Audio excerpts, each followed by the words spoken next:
លើសពីមន្ត្រីហើយនឹងស្ដេចដូចលោហិតសាច់ជាមួយគ្នា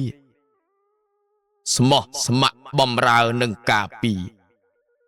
ដើម្បីប្រជារាស្ត្រនគរព្រះសង្ឃគ្រប់វត្តគ្រប់អារាមមន្ត្រីរាស្ត្រសាមញ្ញបវរបួងសួងបង្គំថ្វាយព្រះពរទេវៈអៃដរជួយទ្រទ្រង់ថ្ងៃ17ខែមេសា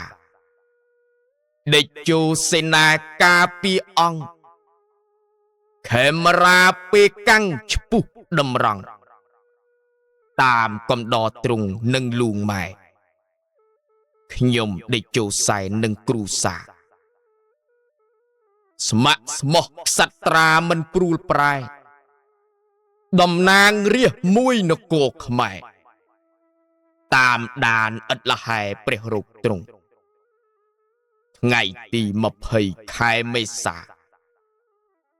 អង្គព្រះករុណាព្រះតីត្រង់ទ្រង់សពព្រះតីមិនឯកអង្គព្យាបាលរោគទ្រង់ដោយវះកាត់ក្រោយពាល់ឱសថគ្រឿងសណ្ដំព្រះករុណាផ្ទុំពេទ្យវះកាត់ដេចជោបួងសួងសូមមហាក្សត្រ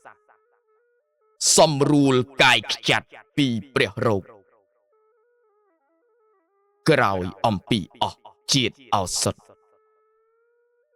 ពេទ្យក៏ប្រកាសនឹងចេញមកទ្រង់តើនព្រះកាយឆ្ងាយព្រះរោគវះកាត់ដោយជោគជ័យព្រះអង្គទ្រង់គង់ជាមលុបអង្វែងទៅទ្រង់ប្រថាប់នៅសុខព្រះអង្គទ្រង់ជាទុសពិតក្សត្រត្រឹមត្រង់